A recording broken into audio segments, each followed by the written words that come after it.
Good morning, everyone. Let's go ahead and call our project management meeting to order this morning. We'll do quick introductions here at the table. I'm Jenny Knight, the city administrator. Sarah Wickern, city planner.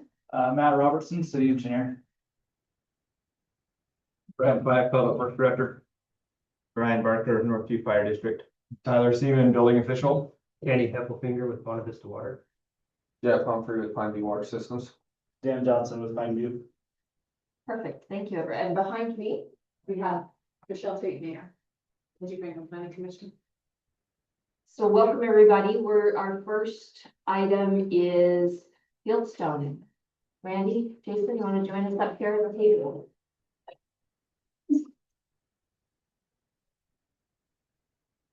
And I believe have your concept plans pulled up here, so we'll jump in. This is a new application for, a new application for project management discussion, but we have met with this team as staff to talk about the proposed development of an affordable housing project. So do you want to just go ahead and jump in and tell us about your concept and where we're at? Yes, for sure. I guess I don't know the status of ordinance. The ordinance was passed Tuesday night. It a little bit of changes to setbacks, slight, and the density was changed to 6 units per acre, smallest lot, 4,000 square feet. Okay. So other than that, sorry, and then the affordable concept, the target homes are at 50%, not 75%. Only 50% of homes need to meet the target price. That's what the council came up with as a concession for changing the density. Okay. No, that's great. So I guess as you can see, so we followed that ordinance, even though the ordinance had not been passed yet. The development agreement we wrote did not lean on the ordinance because we didn't know if it was going to pass or not. So it's meant to stand alone. I actually do have a version of it that does lean on the ordinance, so we can work through that. But the idea was to show a use by right. So the property's 5 acres here, and the use by right under current zoning is 4 lots, right? 1 existing home and 3 additional homes that are 4,000 square foot lots, right? And yeah, as I say, the project cost summary, that was something we eliminated. So you meet the target price, you do it how you're going to do it. Yeah. That's where we're at. And that's where I guess we'll talk about that in a minute to get some feedback on that target price. So we worked with staff through for multiple different iterations. The next concept plan shows a layout that should be, I don't know what your new setback criteria is, but I suspect this can meet it regardless with the 50-foot frontages. So the front setback, we were worried about 12 feet because then we end up with we have a 10-foot PUE behind the sidewalk. And then behind the right of way. And so we're nervous that if we only have 2 feet or 3 feet beyond that PUE, no, it'd be 2 feet beyond the PUE. So if it was 12-foot setback, we had a 10-foot PUE, we wouldn't be able to have like a porch or anything in front of the house because it would be permanent. So they changed it to 15 feet. 15 feet to the house and then from sidewalk to the house. okay, and then to the garage. So in what we had shown and proposed, we had 22 feet from sidewalk to garage. Oh, yes. Sorry, that was if you had a garage, then it's 22 feet. They did ask for 25 feet. That is in the ordinance. They really did not want to move it back to 22 from an engineering 25 standpoint. to the garage. Yeah, 25 to the garage. They're really concerned about making sure the sidewalks Covering is clear. Yeah. Okay, this plan works with 25 feet. Okay. It's just less backyard. Right. Right, it's the trade-off. Right, so this plan was set to the 50-foot frontages with the garage plan. Meeting all the setback criteria, meeting the minimum 6 units per acre. I think it's right at that. And and maybe where it's not meeting is where we get into target price. We previously had shown you some slightly more dense plans that went up to, I think, 35 units instead of 30, or this is 29 plus the existing house. Where we met closer to the target price. I guess this is where we need some discussion on what is the AMI target, what is that number, right? And Yeah. we can work from that. So has that discussion come up? So yes, so when I look at the median household income for Weaver County and do the 120% of AMI and then look at someone who has 20%, so they have the full cash 20% down and financing at the current rates, I can't see it getting higher than like 450, 460. And that was the target that we were under the impression we were going to enforce in this area, just because those are the numbers we're getting. I'm not sure what income range or where, I think you said HUD, I'm not sure what that's encompassing, because I couldn't find the HUD ones. It was dependent on how many, it was more like the qualifying numbers and how many people you have in your household. Is that when I had a hard time finding those numbers, So I so. can send you the government, there's a link to a government Okay. website that has, you just click in the region and it's on a map, and pull it up So, and it shows you the numbers. so For this region, that, and the same, Fannie Mae is the same, right? They have actually same map, just different website. okay, 123,100 is the AMI number, if I remember correctly. and I think it's a little bit, I think it might So- be taking other, because we said Yeah. just the county in the ordinance, and so it might be taking parts of other counties. I'm not sure. But the solution, which is the other issue, I think, as far as complying with the ordinance, is we really want to see a variety, more of a variety of home sizes. And so if you're having trouble meeting the target price, trying to make them 100% at the target price, making some of them smaller and some of them bigger, so that some of them meet that, so that 50% meets the target price, and then the other 50% can go over, then we'll get the variety. Yeah. And that'll help with margin. So I know you want to make the homes bigger so that all of them it would work, but maybe making some of them smaller so they fit that target price, and some of them can be larger, or really there's no limit on the other 50%, whatever is marketable for you. We just want to see those mixed in the development. We don't want to see like one section at the target price and one section at the market rate. Okay, so should I focus on an AMI number or should I focus on 460? Is this the number? We'll have to look, like, if you can generate something that shows us that number's not correct. I would focus on 460 because that's where I'm seeing the numbers come from. But if you could show me something that can justify something different, we can talk about it. But I think somewhere around 450, 460 is more reasonable. What do you think? I think that was the intent up front, was the below 500 Yeah, mark. I think some of the others were jumping up above that. I think anything that takes data from outside Weaver County is gonna skew our number. And that's why we specifically put in the ordinance that it's Weaver County. When you go south. Yeah, Or yeah, no, east, that's good. And we were just leaning on what the state does for their programs, right? Which is lines up with the 6-unit spray everything. So that's. yeah, show me the numbers there, but I just have a really hard time. I couldn't get those numbers to line up at all. I was trying to figure out where it was. And as interest rates change, maybe our target price may be able to change. But right now, I just couldn't see more than about 460 for the target price. So we can have more further discussion and look at some data. But I think also that's what the city council from approving that ordinance, they really want to see the diversity of lots.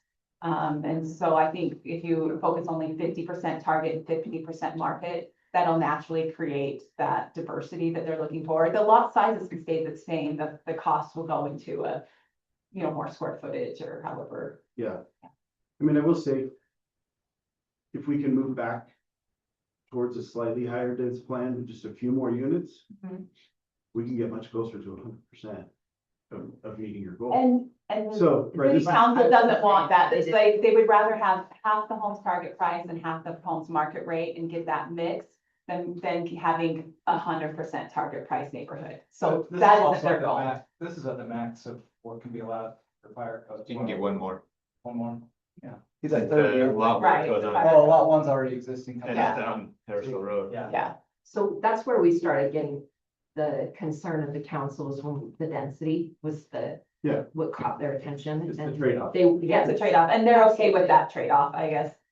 But that's a trade-off. That's where we negotiated with them to make them comfortable with the ordinance was to make sure we still met the state guidelines on that.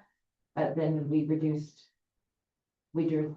how many had to meet that affordability criteria.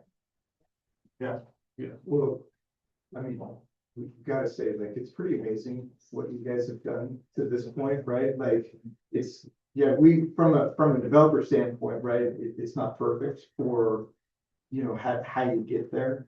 But you're way further along than some of the other ordinances and attempts that we've seen, right? To try to create housing types that can be more meaningful for families, right, in communities, so like, you know, hats off to you guys for working on this and getting it to where it's at. One question based on this kind of mix that you're talking about, in your current ordinance, what's the minimum lot width? Do you have a minimum width? Yes, 50 so feet for 50 feet if your garage is facing, garage access is off a public street. And narrower a bit. Or even if it's a private, it's narrower if you're going to have like, a garage behind, like if you're gonna have, either an alleyway or a detached garage that's behind the house. We want to avoid having a row of garages for the single family homes. We really want to see the home prominent. Yeah, the reason I was asking, just because, like, if you're saying, hey, we want a variety, but we could go wider on some lots and narrower on other lots. And yeah, To create some of that, but maybe it's the detachment of a garage on some of them, we could look at. so some of your deeper lots, that might be a possibility, to go more narrow and detach the garage, but then it's your larger lot, it's probably gonna be the one you want as your market rate home, so. Something to look into. I know it's tough because you've got a narrow lot, that's the developer dilemma, you've got the land that you've got, but, that's the feedback we're getting from the city council and planning commission, so. Yeah, the trick is always, right, trying to balance, right, like whenever we add costs, because you just want things, right, like, you know, we want the garage 25 feet back, well, that adds more flat work, that adds more, you know what I mean, like, if you just add costs for things that just feel better. And so we understand that. Ultimately, our goal was just to say, like, really, what's the target, and let us go hit it, but we understand that that's, you know, we're trying to balance just what the council wants versus what that opportunity would create. And where this is an affordability overlay, not necessarily, affordable, to be quite honest. Agreed. When it comes to single family homes, we want to make sure they're quality single family homes. If people can't afford a quality single family home, then we're going to try and build something in the townhome range apartment. But for our residential areas, we really want to see quality single family homes as much as we can, something that has the feel of the neighborhood they want to be in, and it doesn't have the limitations and the frustrations of some that you get with a townhome or an apartment community. So that's where, yeah, we're paying a little bit more, but that's the quality we want to see in the residential areas. So. We feel pretty good about the quality and the aesthetic side of what we do, so I think we'll land in a really great spot there. And those, whatever elevations you have, those are going to be really important to present when we are going through the process, because visually seeing what that is going to feel like will mean a lot to our planning commission and city council. Will elevations ultimately be incorporated into development agreement? Yes, they'll have, I mean, obviously it has to be exactly this, but probably a diversity of elevations, and then a presentation of generally what we want to see, you know, so we have an expectation. Yeah. I'm sure you're That's fair. familiar with that, yeah. Yeah, historically, they've wanted to see what looks like. Works out, sure. I think it'll be cool. I think adding the diversity element to 50/50 will make really cool neighborhoods. So I guess, we're interested to hear everybody's thoughts on the project, the location, what we're asking to do, what we're excited to do. Well, we have all of our utilities here, so Yeah, we'll so, just, from an engineering standpoint though, Matt, I guess, and I, haven't been too involved yet up to this point. I'm kind of looking at this whole, so I'm looking at my screen and looking at this whole area. And I know, you're obviously, you do have stubs at that back to neighboring property. I just don't want to end up with a situation where if these other properties end up wanting to develop their deep lots, back behind the existing homes, that there's some sort of layout that makes sense. That, we did try to, we stubbed to them. yeah, Right, and it's just that stub's pretty far back. It may be fine. I'm just trying to envision how these other properties, if they ended up wanting to tie in and do similar type development, how that would tie in. And maybe it's just coming off with a cul-de-sac or something. I don't think, Cause I won't allow probably cul-de-sacs, but stub roads. And Maybe stuff's over here. I'm just looking like, I would only want, like, long-term, I think it'd be good to only have the one access on the West Harrisville Road yeah, for this area. oh, I see what you mean, yeah. Oh, having another one so it cycles through the area, I that would be a And concern. I haven't looked at it very deep on, or, too closely yet. if we moved mid-block on a road, we would not hit 6 units per acre at this criteria. Yeah, cause then you'd end up, eating up a little bit with like a cul-de-sac in the back or something like that. Or if you added another one. And I guess it's, that block length, is it about 700 feet? Am I getting that right? Let me think.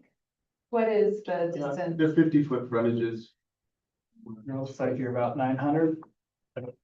This 898 is all the way though, that's all the way, so you're 900 feet deep and you're.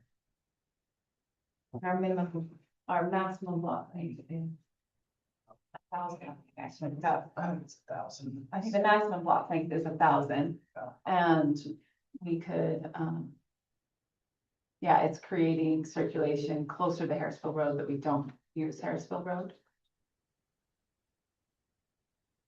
But that's just an initial, I No, have to look at That's it. a good thought. It's just we dealt with this in another spot in town, and the stuff road locations haven't made much sense to how it would maybe develop in neighboring Yeah. adjacent properties. The other thing, Matt, too, is that we were proposing an attached sidewalk on the road.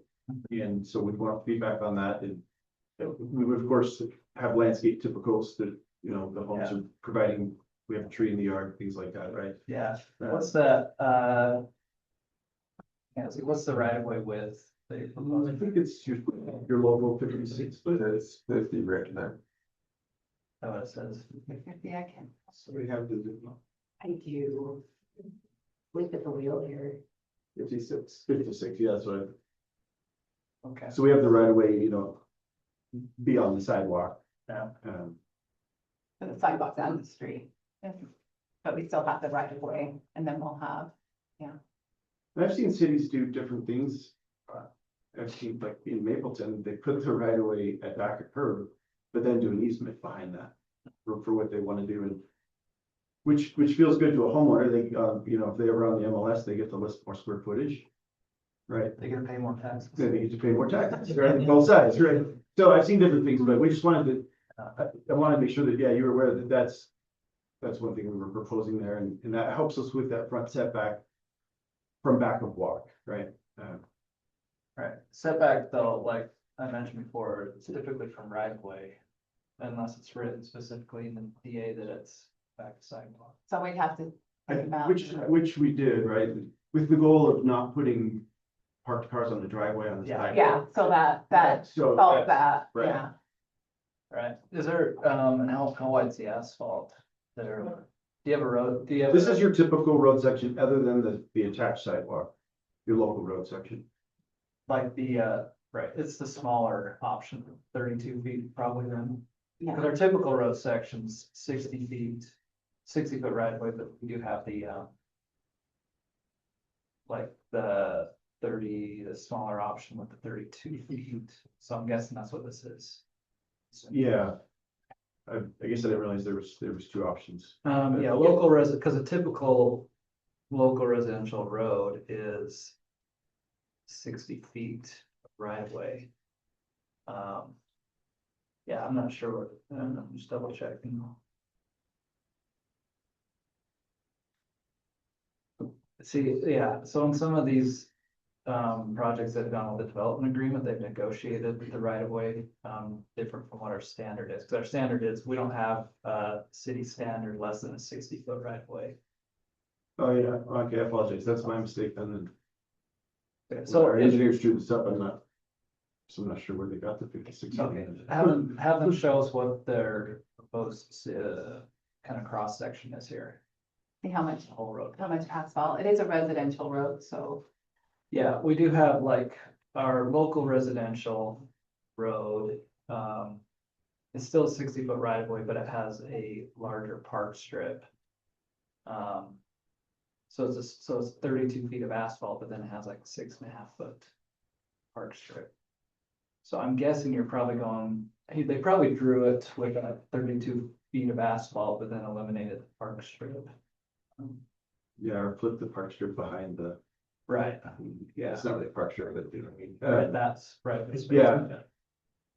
And 32 feet of asphalt, that's the current state statute on local roads, right? If you do, low impact development, right? And then there's also provisions in our code. I mean, you can look right at our city standard that, so 32 feet's like the standard unless there are areas that have special issues like, higher traffic, which not a big deal here. Higher density developments, but single family, yeah. Anyway, we just, when we get have them get what their typical cross section is gonna be. So we can take a look at that, make sure we're all on the same page. Yeah, we can submit that to you. Okay. Question for fire. If we did.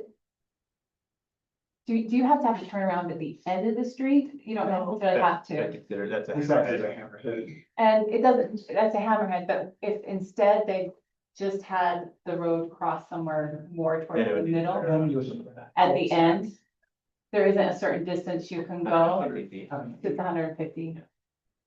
But that, I mean, an issue that Matt mentioned is if you're tying in, I guess it's east and west, they are gonna have to come back down to West Harrisville Road. You're right. Because now we're over on that, yeah, you're on a single access and you've maxed out your single access. So the neighboring properties will have to tie in somewhere else. Yeah, that's a good point. And we But don't want that doesn't them affect tying you guys, into- but yeah. Yeah. And we don't want them tying into Harrisville Road. I've seen, you know, with, it's D, right, and then with IFC, and I've seen. I think there's discretion to the fire chief to say if there are connections to future development, you can go Right. past that 30. Yes, but So, but I'm dealing with a project in neighboring city that's connections are coming in, it's been 25 years. yes, And we're well over that 30 and we're at 30. Right. So, yeah, yeah. so that's the discretion is, we want to know what the time frame is. Right, I can't. But that's not for you, that's for the Right. neighboring developer or neighboring properties, yeah. Yeah, but that's a good point. I thought about that. I was looking at that. Yeah, so that's more than just, yeah, if we don't want to have more access off the Harrisville Road. We want to think about how. Well, I mean, this is the only spot really for access on Harrisville Road without taking down houses. But for the future, it's important, because that is the idea that a lot of this ag land will eventually want to convert into similar neighborhood. And, I mean, that's what we're hoping. Of course, it's up to the property owners to do whatever they want. But we'd like to create a community.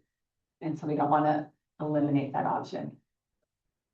I'll look at it. Let's talk about how to make that work with the density, figure out what kind of, yeah. I'll talk with Matt. Yeah, we can think about how to accomplish that.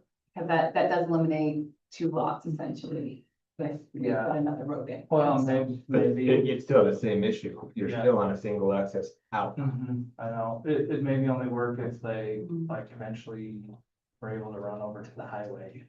And document, but I don't know if you don't do that. Give another access off the highway over here. I'll move that around. Hmm. Because you're not building any more homes here on just that single road. I see what you're saying, Yeah.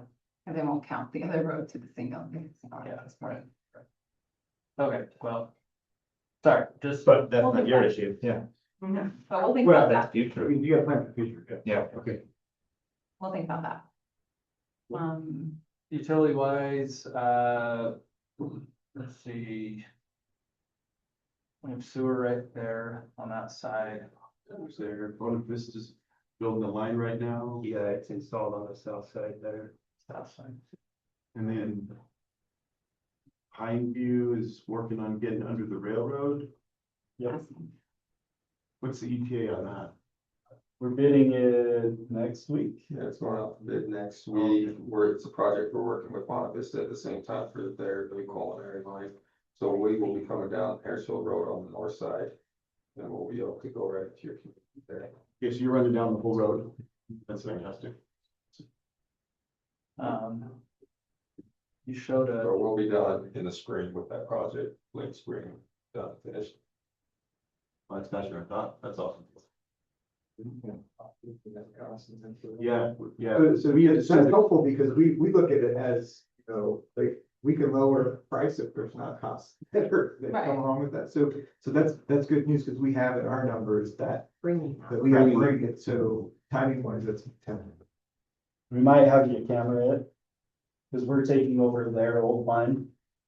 And so we kind of want to know what condition it's in. But that might be the only cost. And then we'll have impact fees and stuff on that too. Yeah. Right, apart from, you won't have to bring that line instead, we just have you camera it, is what I meant by that.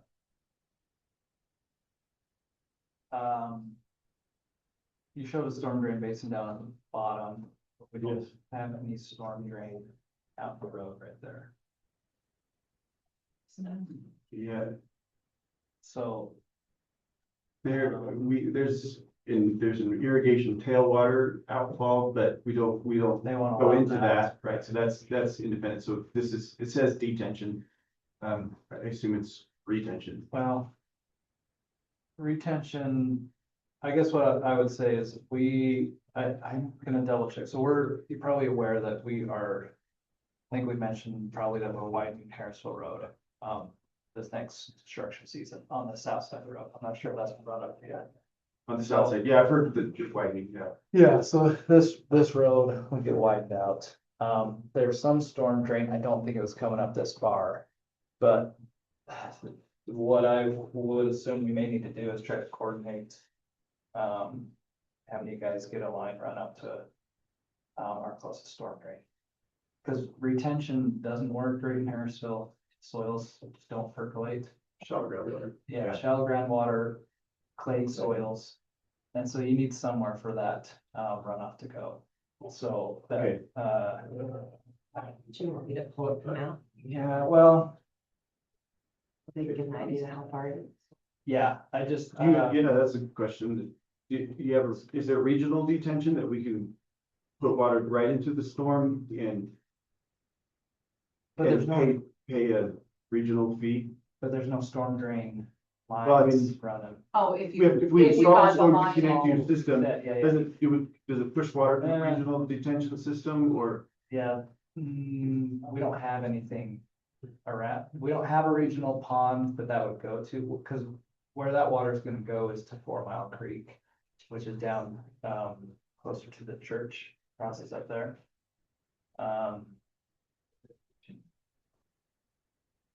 So no, I think you're gonna have, I see what you're saying, where you put in the cost to put in the pipe and not have to do the basin, but It'd be we nice don't, not to we have don't have any basin. regional basin in the area or plan.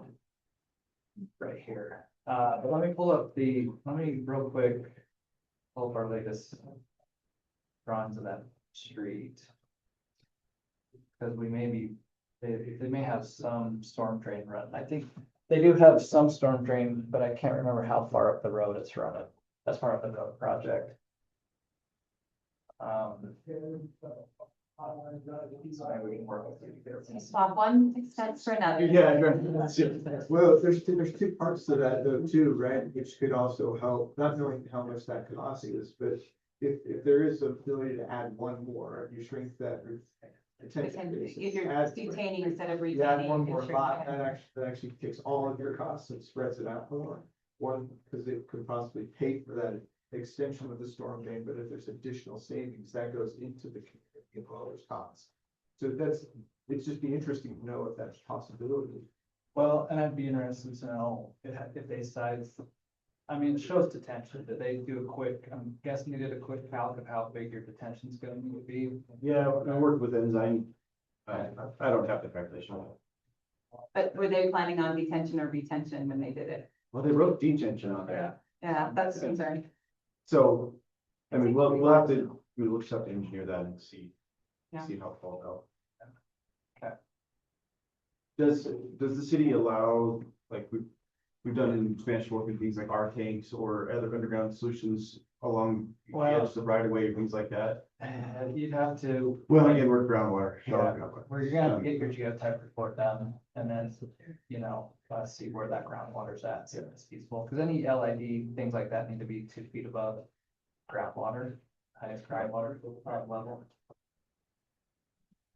It's just our experience in this area is, that it's fairly shallow and then the existing soils don't.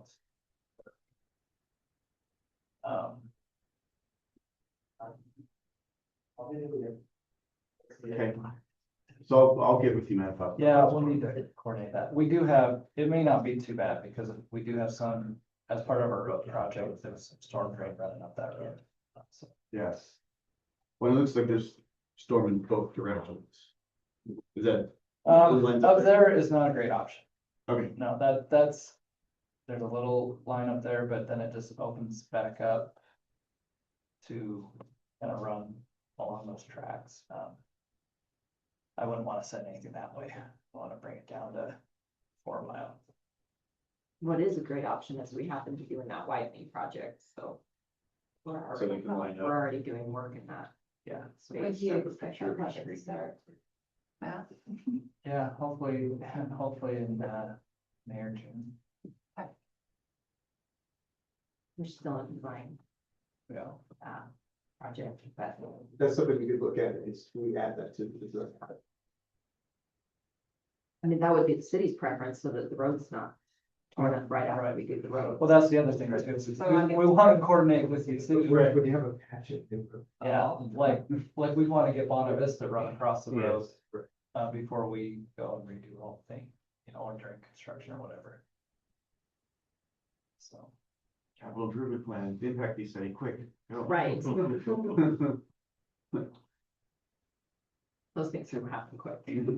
Yes, and Okay.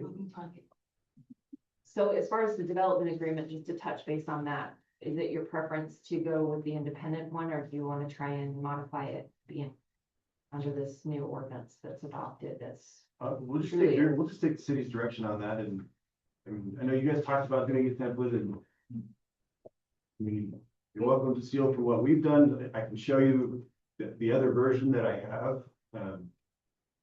Or the one that we have is pretty comprehensive. It meets the ordinance, I think, without specifically reference. I think it's best to apply under the ordinance, because I think we're going to funnel everything under the ordinance for now. And then, I'm okay looking over what you have for development agreement, and Okay. I'm sorry, from there. I would agree with that. I would agree. It's We've got this, it's a match. we've got this new ordinance. Just reference the ordinance as opposed to the details, yeah. Yeah, I think that's good, and I've got to start on that, begin from Brett David, so. Right. We'll push that over to you. well, I can give you a quick answer. Let's see, 574 West, which one's that? Which one is that? Sorry. 570. So it's down there. Okay, so we're only, that's this one. So they're, at least as of now, the plans are just showing a storm drain line running up to about right, somewhere in here. Somewhere in there. But how, is the road being widened all the way through though? Yeah, the road's being Okay. widened all the way. Yeah. But there would be a need to This- connect from here. This stretch. Yeah. Yep. When do you anticipate constructing that road? Hopefully starting this late spring.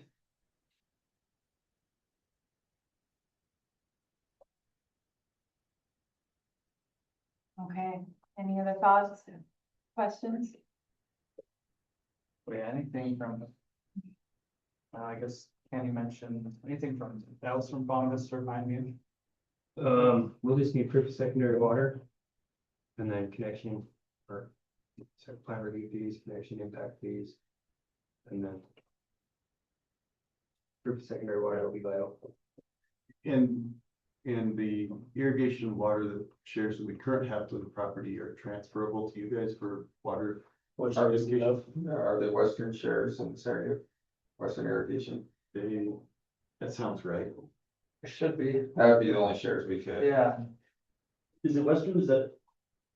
I'm not allowed to talk. You would have the answer. This guy knows. But I can't remember off the top of my head. They're Western irrigation. Alright, so they're not cold water or North Harrisville. Yeah, so yeah, they'll sort of hold that area. Yeah, so for us, you need to, we have a checklist we can send you. But yeah, we have to get it modeled. I started looking at it. Okay. We can just get a copy of the latest, ordinance, Yes. that we can just go back, we're gonna go through and just try to match everything up with what we're doing. And explain any areas that are different. We can provide that. Good, we're excited. Yeah, thank you so much. Thank you. So We'll, what you want to do is call through up to our system clerk, and she'll give you the list. Put together. Right. Thank you. Her email is Harris, HARRIS @highviewwater.com. Last name.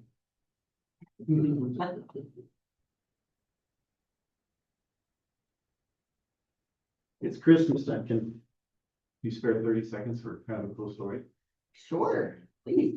I was telling Sarah, I've got a minor surgery I'm going to have this afternoon. My daughter mentioned it at school and her entire fourth grade class. Wrote me. Get well. Oh. The whole class, whole it looks class. like. And a lot of them are like, we hope you make it. Oh, it's so funny. So I just, no, I thought to share that. It's just. That is very sweet. Thank you. Yeah, we hope you make it. Yeah. Yeah. All we contributed was earlier times you can make it to a surgery. Yeah, that's right. Thank you. No, we appreciate it very much. Yeah, that's what. Okay, thank you. Thank you both.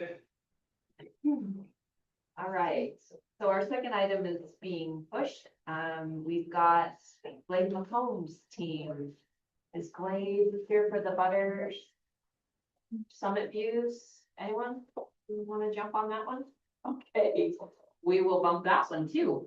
Our next discussion. Harrisville Fields, Craig North, do you want to join us up here?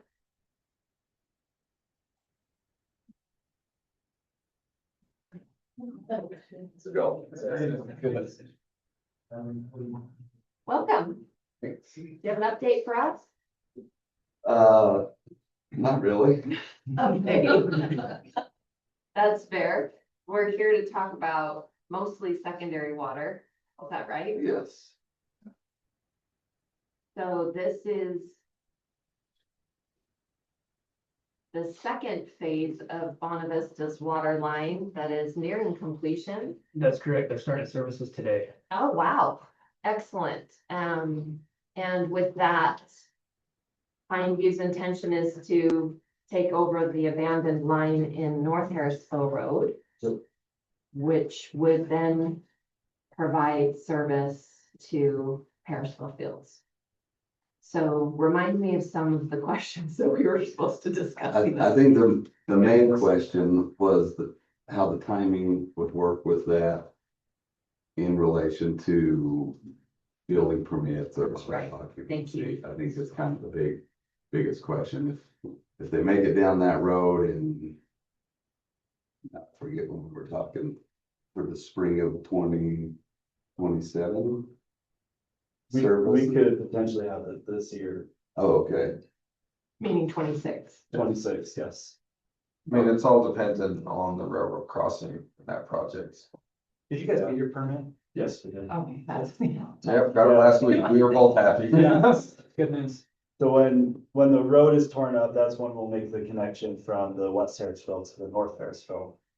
And then it's just a matter of plugging all the holes and everything.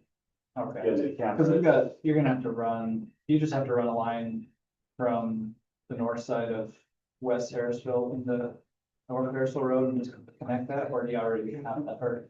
It was already connected, they disconnected it so it could face their line, so we're just gonna They're just reconnect. reconnected when you guys have the widening road out there. Where do you have, where's it at? Where do you have to reconnect for that?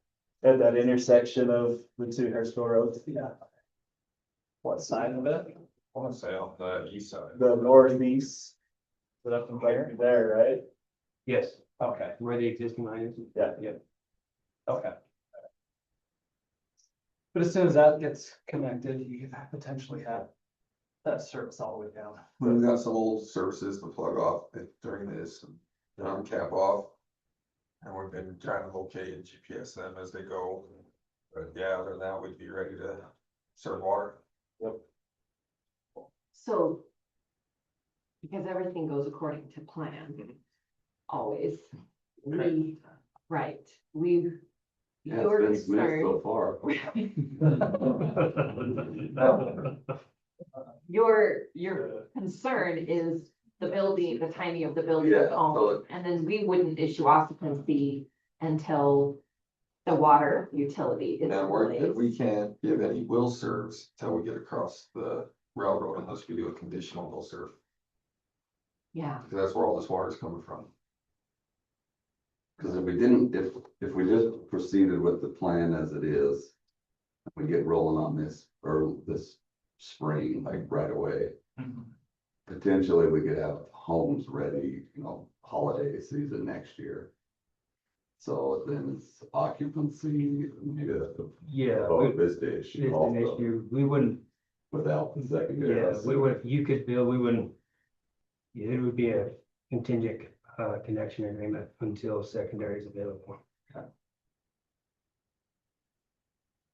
So, would you allow us to issue building permits? Would you be Yeah, concerned they with could that? build, we just Okay. would not issue visas. So it's just but it is an occupancy, which is where the city is concerned too. But if you get, like, I think what you're getting at, Craig, is if you have houses, ready a year from now. And secondary. If they don't get it hooked up this season, I guess, but they plan on having it hooked up in the spring. Like with Bonavista, would you? Allow them to put in the meter, or I guess maybe you guys can get it all tested before the end of the 26th season. Well, we would be able to we'll have both lines tested. I'm just saying I'm gonna hold off on any will serves until we are through that railroad. Yeah, right. Which would be this spring, right? Yeah, it's this spring and everything goes well, it should, it's gonna be no problem, but Which would be February, March, so yeah. So not even spring. So that would kind of be in line with when you intend to start homes. I mean, you'd still have to put all the. yeah. Well, all this the infrastructure, you're hoping to horizontal. start with all your infrastructure, I guess, early spring, late winter, or as soon as you can. Yeah. Yeah. Well, if we keep having. Well, right now it's spring, Through the whole so. Right, Yeah, Um. Yeah. Yeah, so I get, the question is, do we put the pump system in or not? I Because don't it, want to, right? Like, let's save everybody, We don't want let's to either. save you the expense, let's save, I just. but if I guess- have, I mean, I can't really start and now I have finished lots that come summertime and well, actually, it's gonna be another year or two till the secondary water comes in that I can't just sit on finished lots for Yeah, 2 years. so I Well, guess, secondary water is gonna be in 2026. yeah, It's the same time that we talked at our office the other day. It's just, we're not gonna be able to issue any will serves until our boring machine punches a hole underneath that railroad, so I guess maybe the question to which get, that's gonna happen in February. Yeah. 2026. so to get final approval, so he can start with some of the construction, to get final approval from the city.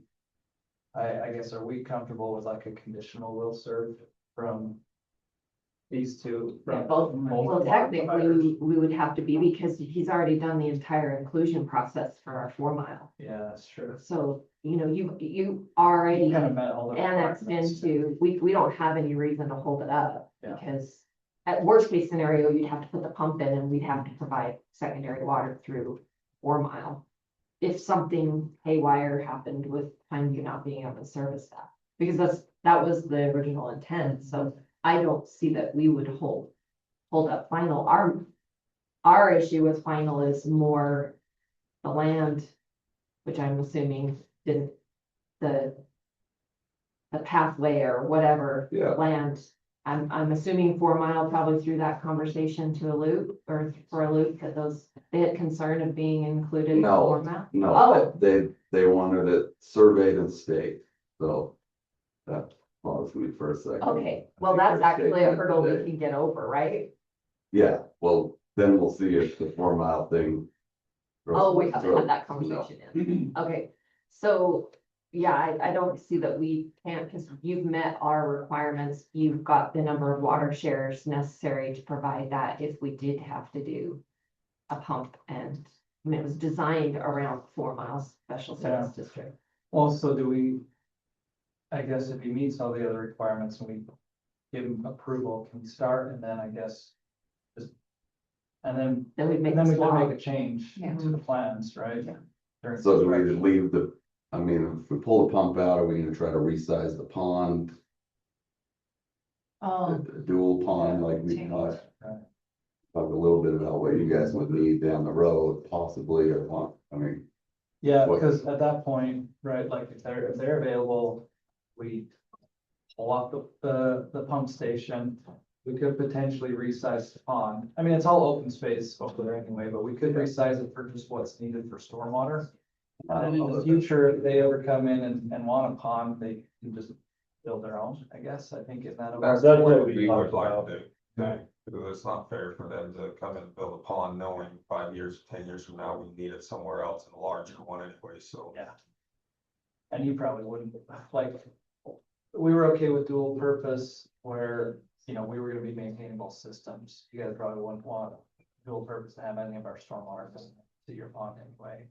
Not really. So I think. I've been dealing with stormwater all week, the other end of the valley, so yeah, no, we wouldn't want it. So I think we could, at that point, then we could have your engineers resize that pond just for stormwater purposes and not secondary.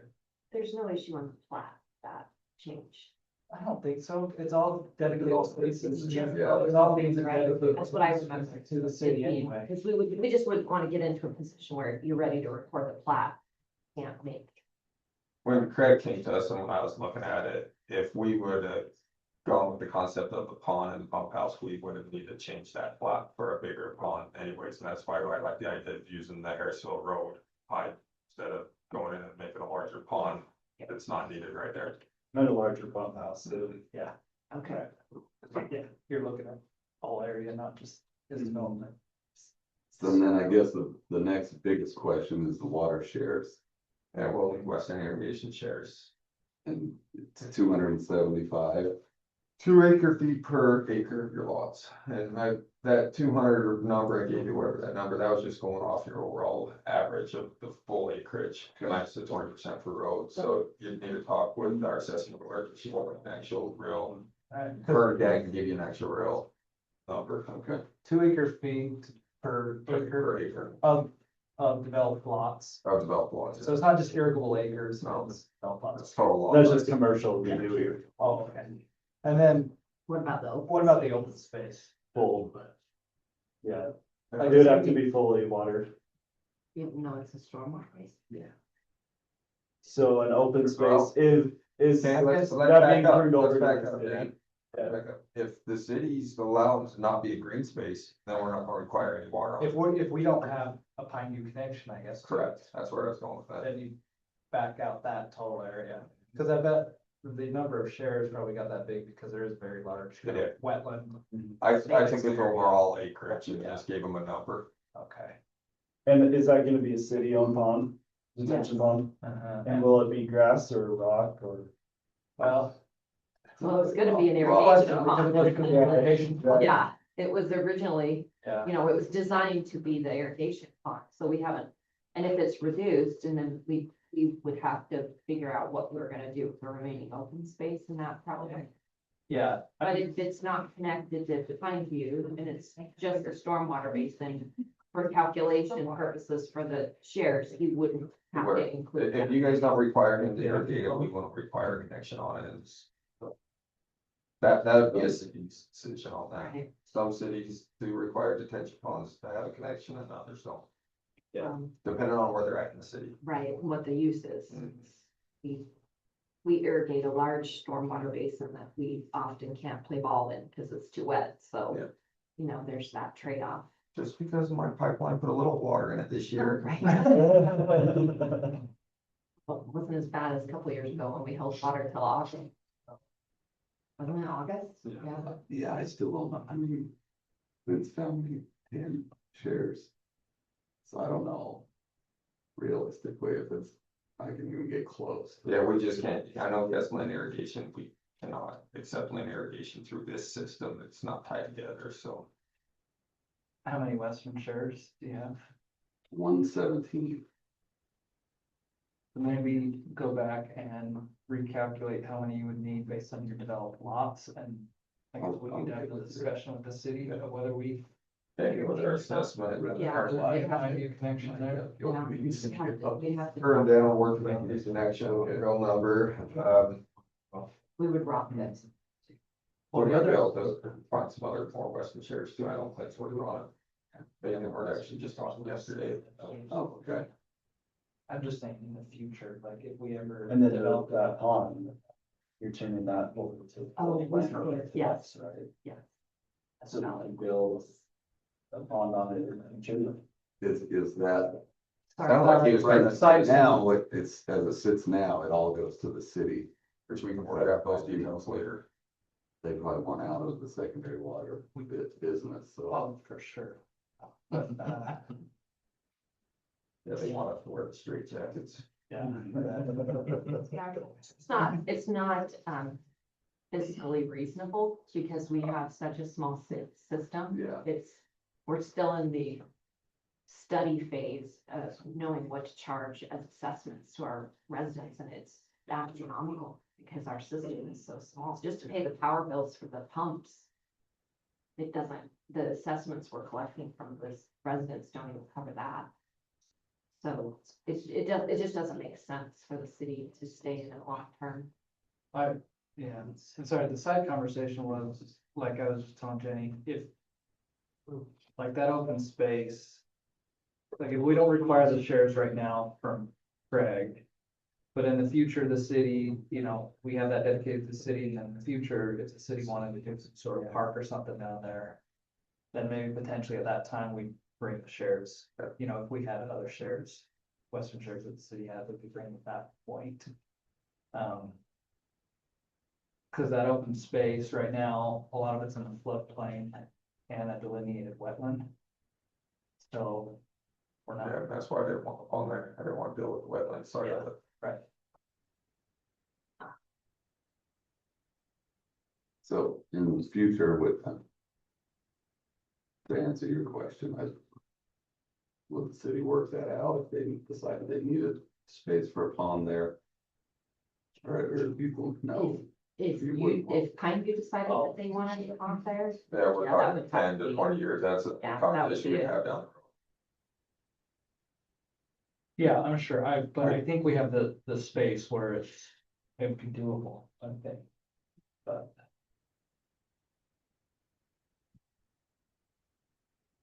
so just to kind of review the circle that we kind of just took. you can't give any will serve until you make it across the railroad, which would be, Because we're technically not in this area Right. yet until that we actually have a physical pipe. so that wouldn't be until spring. If you want to get started now, you've met the requirements for the 4 mile. Because with all of your total shares with your Lynn, your Western, and your water rights, or we could service it if we had to.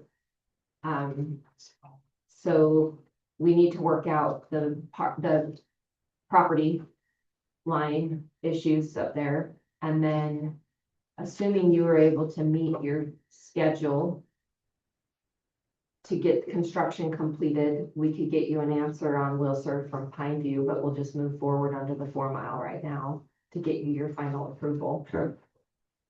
Because we don't, unless you can think of a reason why we can hold them up, we've met all of our requirements on that. Outside of the ditch that they're working on now. So as soon as we get that worked out. What do you think? When I come to you and tell you we got it fixed with the plat adjusted, how fast do you think? We issue a letter now, it doesn't go to a public body. Like over? Well, yeah, I mean, depending on what time of night you send it.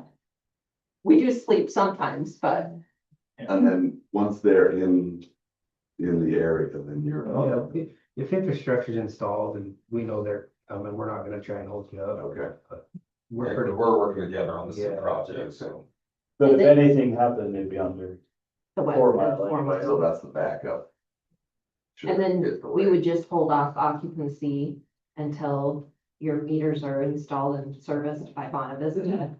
And then our buildings are issue occupancy for the homes, assuming that everything happens Okay. and the moons line up and you have no issues during your construction process.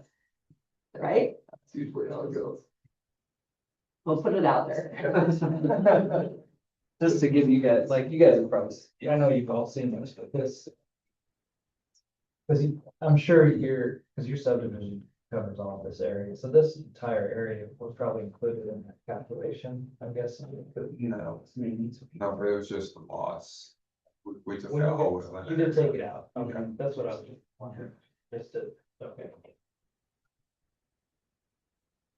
So you didn't. And that's when you came up with. And it that. was like 270 some shares of Western, because Westerns, we have them based at 6 shares per unit foot there. 6 shares per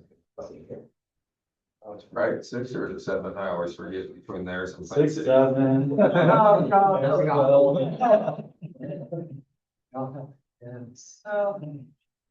Well, I'll get an exact calculation. Yes, What I have, I mean, I don't know if I can even get close, but I guess we'll see. Go from there. I mean, worst case scenario, you're in the 4 mile, that's, that's what it was designed to provide secondary water from. So, were you saying, sorry, Western is like 6 shares per acre foot, is that what it equates to?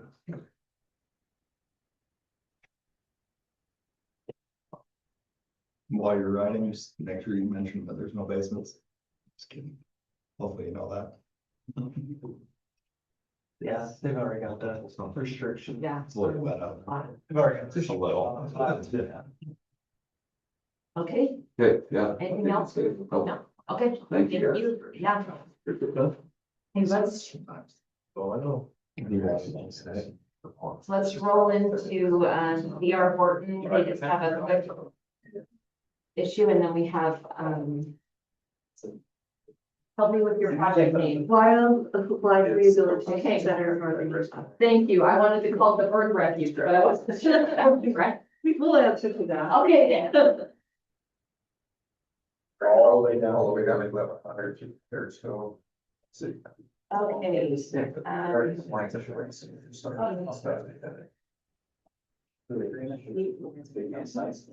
So Preston, you wanna fill us in on Yeah, what's going on here? absolutely. Yeah, I'll just briefly mention, Craig here's on our vertical team, and then we also have Intellis Engineering here.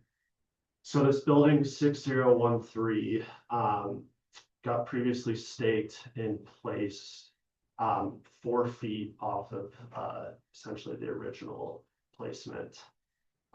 Everything within the living space is falling within the footprint of the townhome. The porch on the south side there is outside of the footprint. Everything outside of the footprint on the plat, I don't know if we have that or if it's really necessary to look at, is viewed as common area. So we wanted to make you guys aware of it before we move forward and make sure that we're, following the best process from your guys' perspective there. So is it, sorry, is it just the porch that's outside the building footprint, or is the whole building footprint shifted? Is it this here? The whole building moved 4 feet, but it's still within the living space, so basically, there was 24 feet originally between both buildings, now it's down to 20 feet between both buildings. That's my view. That's, Ryan? Do you have any issues? Oh, but that's. That's sidewalks, yeah. Yeah, that's sorry. right. I was thinking. an alley. Yeah, so they're all alley fed. It would essentially give the building, they'd have 24-foot driveways instead of 20-foot driveways. You actually have more space for fire. So just this distance changed, Yes, just in between here and here. yes, This came down, so these drives are actually a tiny bit. longer. As you can see, the 4 foot that we added to it, that's where the building would have sat. Yeah. The building was supposed to be up there. Yes. Yeah. We just, is this phase 2?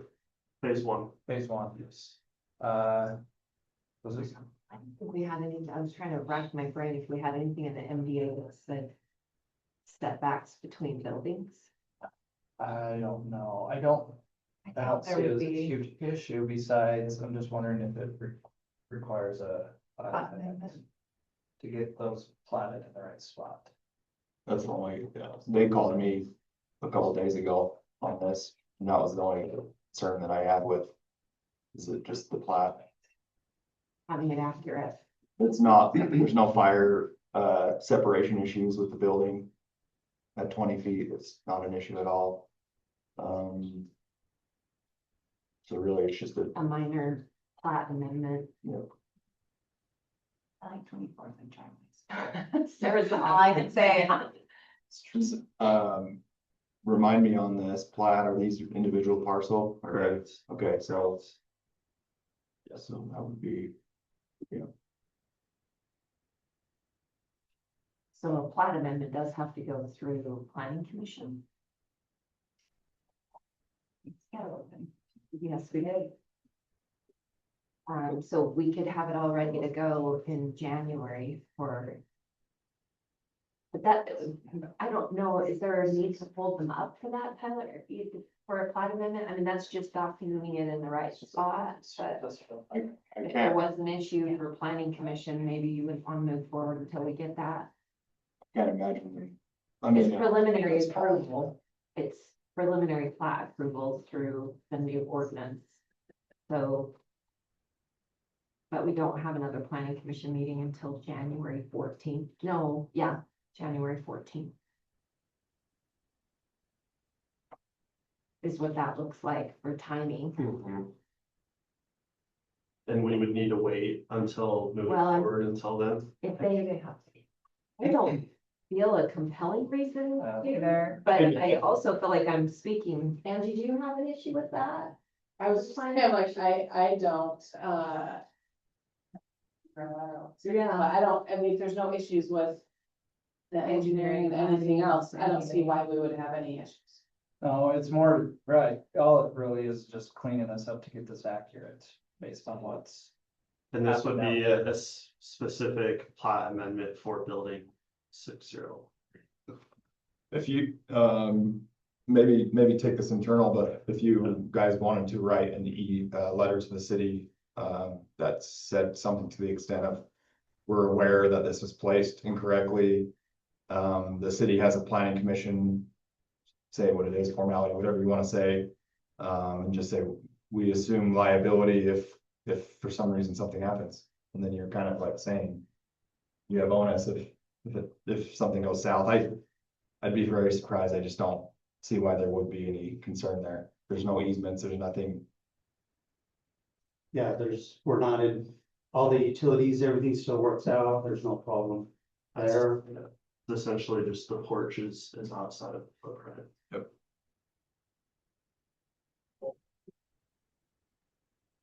Yeah, I just see it as an issue of just getting it accurate for the plat and give sell these units, so they have everything accurate on there. And I'll write a memo for the planning commissioners, just explaining what happened and recommending that we see no planning. We see, as a city, we see no issues with it, so. Still have that on your side. Yeah, you'll have to have your team amend the plat, give us a proper plat for review, and that has to come through 15 days before planning commission, so that all of our team members have time to review that. It doesn't have to be the whole plat. Right, Just just a- the amendment. Just this piece of it, right? And after planning commission, assuming they approve it, how long it. Well, we will already have this meeting prior to it because of the way that dates hit in January, but we could issue final approval Well, we could. just Right circulate a after. Letter right after. right after. The 11th. Yeah, through the administrative land use authority who gives final approval for it. Or just be gathering signatures. Yes, and we gather signatures on the plat and we report it. I mean, I'm comfortable even having a print plat if they're that far ready. We could collect signatures at the planning commission meeting That would be really appreciated. Yeah, that'd be great. because it's such a minor change. Yeah. I don't have an issue with that. Okay. So bring a Mylar in hand. Mhm. All right, Excellent. anything else? Nope, that was it. Okay, Okay, thank you. thank you. All right, please join us up here at the table. We'll pull up and remind us of your names. I'm sorry. My name is Buzz Mark Taylor. And I'm Holly Evans. Thank you. And you called me a little while ago. Probably before Thanksgiving, I think we spoke. Yeah, right? you did. We did. We just have some preliminary questions because, as you're aware, our lot is changing from 1 to RR zoning. And we are in the preliminary planning of wildlife rehabilitation center for this lot. So your zone is still agricultural. It's A1 is what it says. Yes, and we weren't proposing, are you proposing a zoning change to it? No, we were what we understood when we talked to someone is that it might be changing to our rural residential. No, Oh, okay. Well, then that makes it a little bit easier, but we still have some questions absolutely. because we aren't really agricultural. Right. The purpose of your, The purpose of our facility is to, we are a wildlife rehabilitation center. And as we read your zoning requirements, there's a couple of things that we have questions with. And so our facility will be approximately 17,600 square feet. And I brought some just preliminary layouts, really preliminary, if you wanted to just kind of get your eyes on it.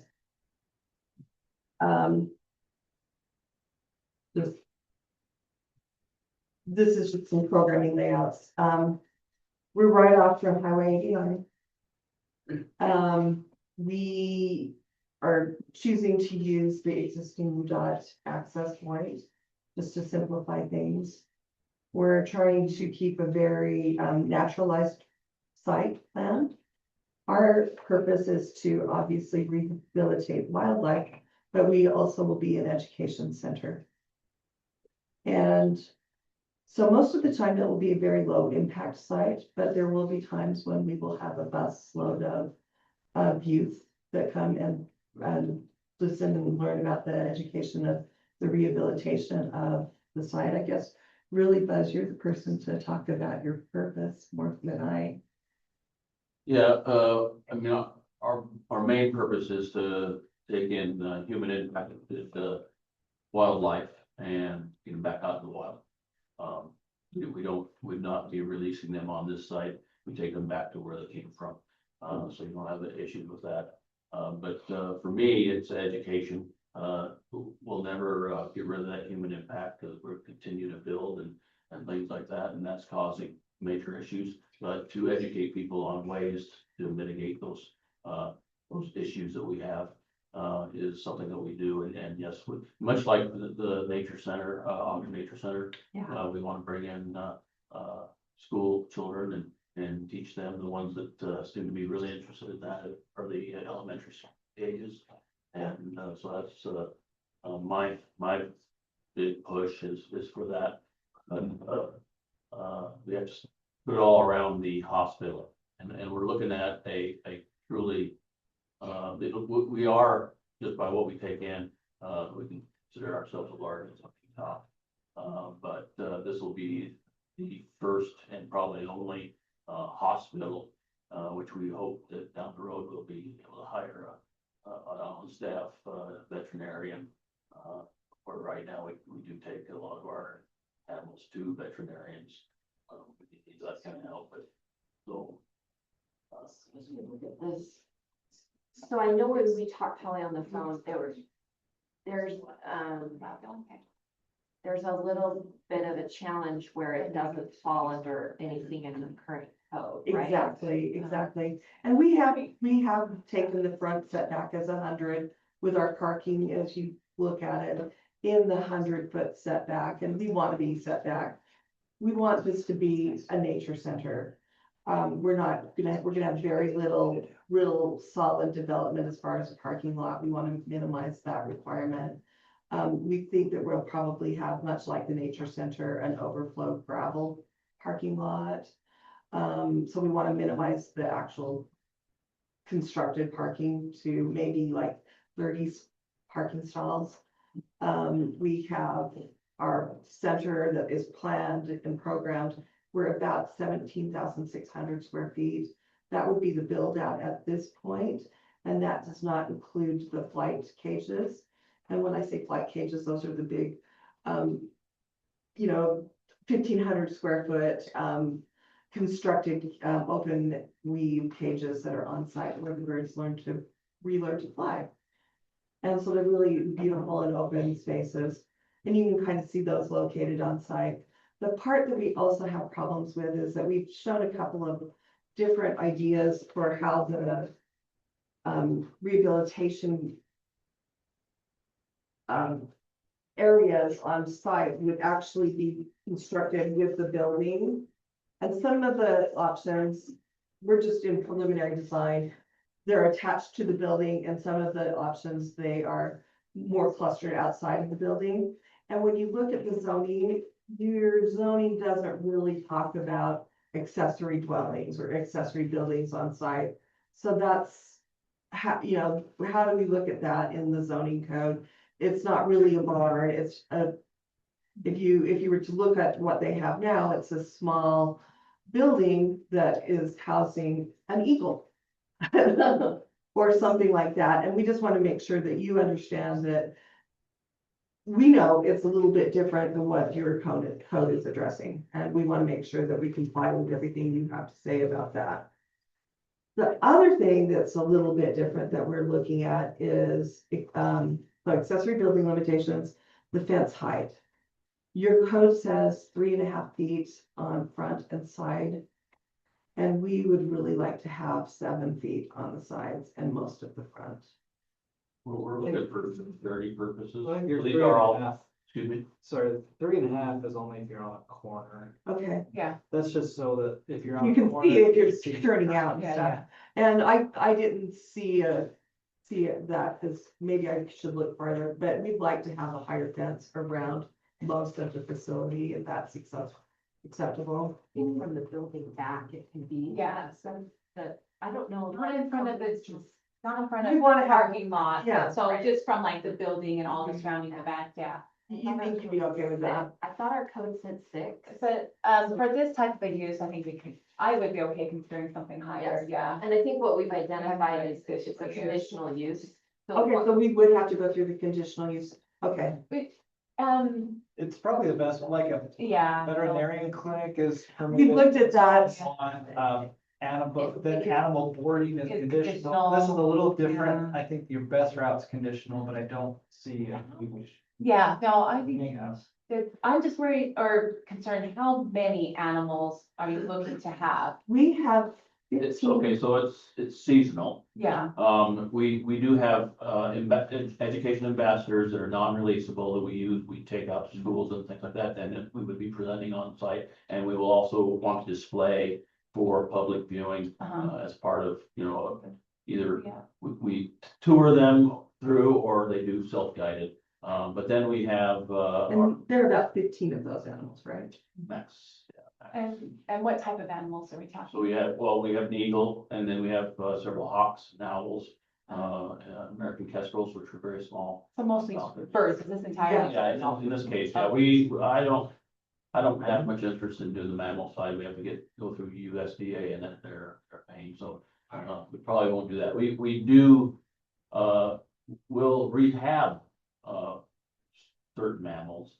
The state decides what we can do, and we can't do any ungulates, none of deer or anything like that. We can't do coyotes and all, but we can do beaver, porcupines. Do you collect all the beavers and just keep them there? You have the storm drain, they were, you would be like, oh my gosh.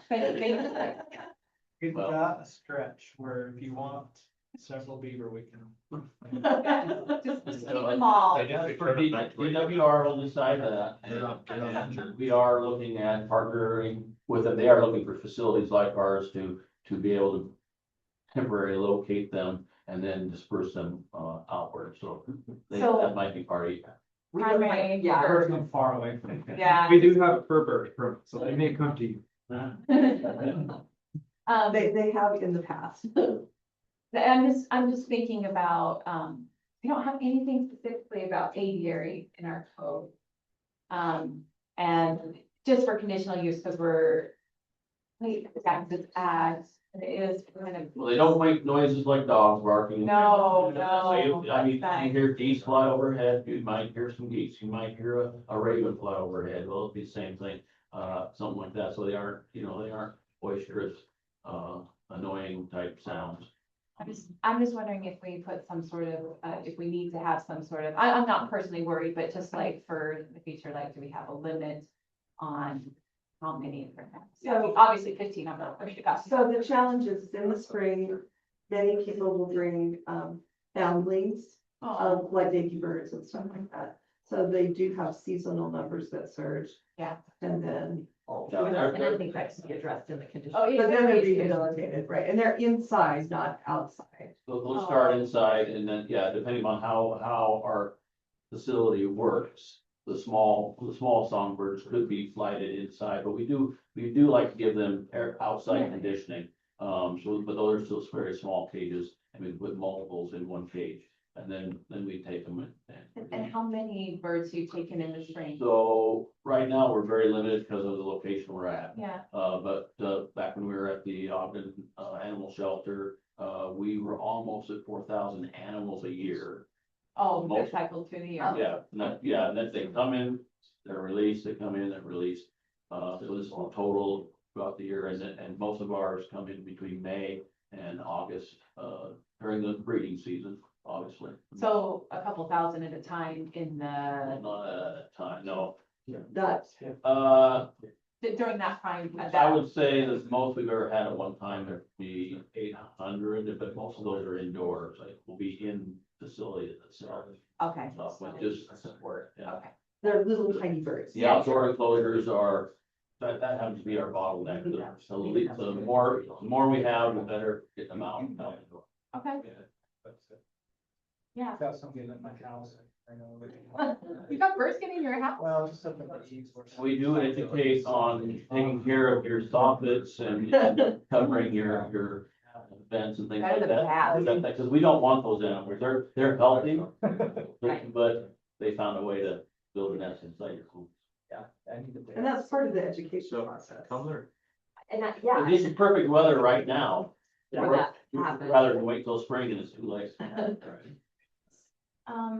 I can send you information about the conditional use permit, but. So we've been heard earlier that we didn't need to do that, but it seems to me like that would be the normal process in most cities is, Yeah, we're not quite fitting in your, within your zoning. kind of veterinary boarding animal, but. Yeah, something Yeah. like that. And you know, we are special and we know it. I think it'll be a fun But operation. but we also want you to be successful in the city. You've purchased our property and we want to make sure that we can try to help you when we apply our guidelines onto it, so that we're not. I believe that we can be a jewel for Harrisville. Yeah. I do believe that. UDOT access though, there. We've talked to them. You did talk to them? 'Cause We talked to them. You change the use sometimes. What They they want told us different. is that, and they've met, you've actually got a pre-application meeting. Oh, And that's about to expire, so we'll have to meet with them again. But what they're worried about is that we'll have a lot of cars on site visiting in separate cars. Oh, Our education, will probably come in a bus. So that's actually not having a lot of separate users coming to the site and we're only going to be able to be allowed a right turn only exit. okay. So they're taking care of that, and so you're not planning on like open house all the time with like a treehouse museum sort of situation? Not like that I at mean, all. we have one or two fundraisers a year probably. Okay, so a couple of big events and. And that's kind of what we're a little bit of thinking time. for the overflow parking area. Yeah. But I think as far as timing goes, to Sarah's point, with the conditional use permit, we probably want to see that application come through before they go to the site plan. Because they are gonna have. Oh, the to do- conditional use? Yes. Yes. okay, so sooner rather than later. Well, just the first step versus Before have we you go to site design plan. your whole site plan and then come in and have them say, we have too much. Well, but technically conditional use permits, we just put conditions on, they're not denied. Unless there's some hurdle we can't overcome, which is very rare. Yeah. So, yeah, But it would be good because then we know any conditions before you went to your site plan in case planning commission or city council has specific conditions they're concerned about, then you can address them in your site plan. So I think conditional uses would be the first step. okay. And what would be very helpful with that is to have your a second pre-application or to get some type of approval, from UDOT. Okay, That would and be. we have been talking to them and just wanted to make sure we are in the process and going in the right way, so. Our biggest issue in this whole thing is fundraising for this project. You don't have that kind of money. Yeah. It's gonna be very. And you want to be mindful of that So too. it's gonna be drawn out. Yeah, we don't want you to go that, like, that was why I wanted to bring up the conditional use permit. We want to make sure that we're taking steps ahead of the game so that you're not putting a lot of money in something and then coming in and having to change. There'd be no expiration date to it. The conditional use. It goes with the property, it's recorded with the parcel of the property, Okay. and it'll stay there unless we have to revisit it. So say your business grew Right. or your nonprofit grew, Yes. then you would have an application to revisit your conditional use. You had more animals than you had anticipated having there. That's something that could be addressed. And no complaints would go a long way with that, right? If you've been operating there for a number of years and we haven't had any complaints and there's just success all the way around, that would go a long way. And we might, to help with the fencing, I do like the idea of a taller fence rather than a shorter one, so we could make your conditional use. So you'd be open to that? So we could Taller fence? actually put it in and say, we'll let you do this if you put in a taller fence, and then that, you can overcome that hurdle with the. We kind of feel like this is a refuge, right? And a safe place, and we're gonna be planting tall trees for birds that are around to come and have a little space, a safe space, Is right? there a thought on Growth. fencing as far as being a visual barrier or open or anything like that? Are they next to? Oh, So there we- are agricultural. It's funny because the very first, project that you looked at is very close to our site. Oh. And that tree, that road that was branching off, I'm like, that will go into our. That's what I was just thinking. No. That's fine. Yeah. It would have sort of, so, it would be near a residential area, so that would be kind of weird, right? Well, it's also agricultural, all those Yeah. parcels neighboring that are agricultural, so until a private property owner came and petitioned the city to have a zone change on their property. Yeah. It would all remain Agricultural. and they would be required if they put in a neighborhood, they would be required to put in the screening at the time that their development goes in. Yeah. So as long as you're not proposing, But they're residential next to residential. well, it's day one. If you were So to it would pull just up be the like geo map, you could see that we've got residential right around us. Yeah. So we want to be good neighbors and be honest. Oh, yeah. This is Yeah. a kind of a flag lot. And then this one. Yeah, and it was 640 that you were looking at earlier. Yes, Yeah. Yeah. and their connection would be up here. Yeah. So, And so we want to be really good neighbors, but we also want to have a little bit of protection for the site too. No, there wouldn't be any screening because you're residential next to residential. oh, even in the future. Even in the future, But there you wouldn't could, be. but you could, since this is conditional until special, right, then put in something different. Yeah, And you it could would have just- screening requirements in the conditions, right? That's what I'm thinking, and they want a taller fence, so we'll put the screening requirements as a taller fence so that they don't have to worry about getting to site plan and having a fence that's too tall because it's part of their conditional use. That would- Is there existing fencing on these residential? Just barbed wire Yeah. Yeah, I don't and know. and horse. I mean, like if the school came in an A1 zone, they have, I don't know, I mean, they fence it, but is there nothing specific? There's probably no specific requirements. Are you? I was just wondering if you would want it to be a visual barrier. In my mind, I'm thinking of the stylistic black. Like a black wrought iron? Yeah. And then using trees and. Trees and like that. shrubs. Okay, I think that would be fine. There isn't really, unless we require a specific, I don't think unless we require it for the use. No, it would live in the A1 zone. Yeah, no, so I think we'll say a 7-foot tall fence, but I don't think we'll require it to be, a barrier screening, yeah, not a screening requirement. It might, But allow us to have. yeah, Not concrete. not like a concrete wall or anything like that.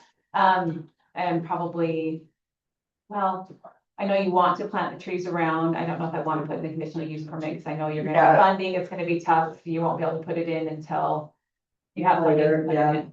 But it won't, I don't see it affecting. It's like kind of like an eventual thing that will happen.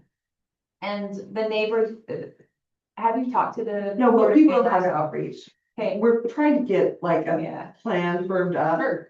So that we can, so we know what we can do, so that we can show people, so we can raise money, so we can. And I think it's conditional use, it'd be a great neighbor to have if you, I mean, otherwise they're gonna get townhomes, so. But approaching them before, the notification for the conditional use permit goes out is best, so that you can get ahead of the game, let them know what's going on, because they're gonna get, notified for the conditional use, don't they? Or no? Oh, I thought we got notice that. Okay, never mind. I was just nervous that they got noticed and you had to approach them, and then Just on. and then their imagination runs wild about the Yeah, pillars you're like, putting what's inside your facility. There's gonna be a ton of people. I would still highly recommend the outreach that you plan. The only other kind of hurdle I see is our standard on parking lots and things that they want to do. Holistic that, Yeah. To maintain the nature, do we want to include something like that in the conditional use because of the use of the property? Because generally we would require more parking, but that's not gonna be advantageous for this use. Or the type of parking. Most of the Oh, yeah. times, there's gonna be just a couple. Yeah. And As far as utilities, because you do have all the utility people here. So we think that there's a brand new sewer right in front of the building, or right in the street. And there's electrical from above, and storm drainage, we're not sure about, because there's that big retention pond that's right there. Yeah, what I would probably do is, This is your, their. Yes. yeah, I think you're gonna have to get permission from UDOT to tie into their system. Well, and we know that we have 28 shares of storm drain, or of water. West. West Harrisville. Yeah, and we kind of are toying with how we do that, because we want our plan is to recreate that site with a butterfly garden. So we want natural pollination, gardening and groves and that kind of stuff, wildflowers, that type of a look there. And so we're trying to decide how that actually works with our water shares and we're not gonna have a manicured lawn or anything like that, so. There's no pine. So their current shares is all for irrigation shares. Mhm. And with a butterfly garden of that sort, it probably won't work off their irrigation shares and Because it's like once a week, right? whatever your time frame is. So it'd be hard to base, but as far as Pine View, there is no Pine View there, and Pine View's not gonna be in that area for This is. even at all. This is West Harrisville Road. Yeah, I know, but we're not gonna take a line. Yeah, we brought that other line up there. So the only other So thing we is gotta if open you get it. an easement. What I'm getting at, it's gonna cost them couple $100,000, I'm just guessing the money to bring one dedicated line of Pine View down there for What if? pressurized irrigation. What do What we if you need? brought, Jeff, what if you brought like I mean, I don't know how much they need, what if you brought like a 2-inch service down this road from West Harrisville So Road? 50 or 70,000, like I'm just throwing Yeah, numbers. right. That irrigation ditch that's through there, so any developments on that property, they're gonna have to pipe it. That's what we want. Yeah. And we wanna, I mean, that is our water access.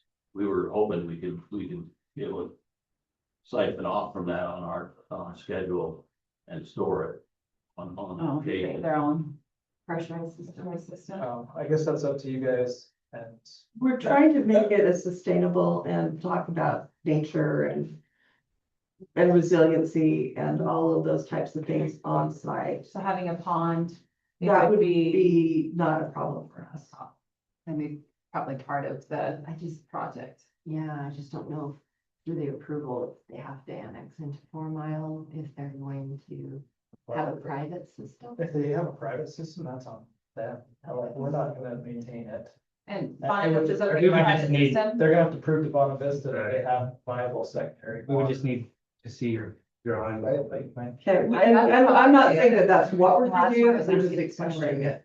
We just want it to be as natural as possible. And so we're still exploring how to use those water shares, and my grandfather was a water master. I remember turning the water. There's something attractive to me about having that as an educational feature. I don't know how you feel about that, No. Buzz, but Talk about, retention of, well, rainwater, We really- That's educational as well. as part of we just really want it to, like, that kind of return to nature part of the education piece that goes with the wildlife rehabilitation. The more we can afford to make it a green type of a facility is what we're trying, where we're thinking. We're really, really trying, we're looking at ground source heating and cooling, and really trying to be as sustainable and resilient as possible. I don't have a problem with that. Well, As far as whenever you have an 8-inch stub into that property as well. Oh, okay, From the highway side. From a landscaping Yeah. standpoint, I'd be okay to work with that. good to know where that is. I think it's not. Oh, great, right, right. Right, and then go there. I When I don't care, what I mean, it's like, they're Yeah, you see, it's on where we're like, it's talking about coming right in. Bonavista. That's where I started. Yeah. They figure it out. I think And then stormwater will just need to be approved by UDOT, because you're gonna have to. Yeah. UDOT. So- Do you have any concerns about us storing rainwater on site in a cistern? There's, Like an above ground cistern? there's some state regulations. Yeah. They minimize the amount that you can, and we're aware of that. Okay. I don't think we have any We don't- rules about I don't it. It's think just we the do. state Yeah. that governs that. We try to stay out of the water business as much as we can. I've heard that as we sat here today, but again, it's just part of the education piece that we've been thinking Yeah, about. whatever, like if you have some retention or harvesting or whatever on the site, just keep in mind that you are gonna need it. Even if you're trying to keep it all on site, I think you're going to need like an overflow. If you get, you get a huge storm, then your stuff fills up too much, it's gotta go somewhere, it can't go onto your neighbors. Yeah. So either way, even if you're doing retention, keeping it all on site, an emergency overflow to either the storm drain out in the road or to that pond is, is gonna be. Yeah, we haven't, explored that pond with UDOT, but I would imagine that it's probably maximum size that they probably have all their stuff going in that, but. Yeah. Yeah. Well, we asked them if we could buy that location and they thought about it for a second. And so I'm pretty sure that's not something they're gonna allow. They've allowed in some of their other ponds, just some small connections. And if you show that you're, detaining or retaining the majority of it on site, then.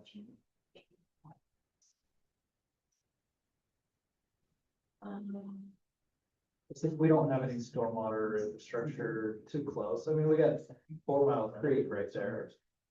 It's just then you're running their neighboring properties. We should retain it on site. Yeah, so just intent. Yeah, I just recommend at least giving that to all of. That's kind of what we were thinking the whole time, is that we want to keep our water on site. There'll be something. So, and we know, I mean, we've had a soils report, and we know that our water table varies between 7 and 10 feet. So we know that there's all sorts of high water tables, low, expansive clay soils, and all sorts of stuff. Anything else from our team that you see? Additional questions you have for us? No, so if we proceed with the conditional use, lighting, site lighting, I would assume that it's probably keep all your lights on your own site. No We light. prefer that, but I don't think we actually have that. Well, I think it does. I think your lighting isn't supposed to extend beyond your, Like a strict kind obviously if there's a public road, it's a little different, but. It's on 89. On that 89, yeah. I think I you would assume probably like because it of that way. Yes, but I assumed because of the project, the nature of the we project. really want dark skies and stuff, Yeah. but we do want to have the ability to have like maybe, if we have to go out and check the flight pages or something. Sure. Like we. Like Emergency lighting. The thing I'd really watch out with those, mostly so the neighbors don't complain, is that, my mom has a neighbor that every time they go outside, it's right in your bedroom window. No, That's a common thing. we just wanted to make sure that, let you know that we're paying attention to that. And, we are talking about having a solar array that would be, we're trying to get the building to be operated by.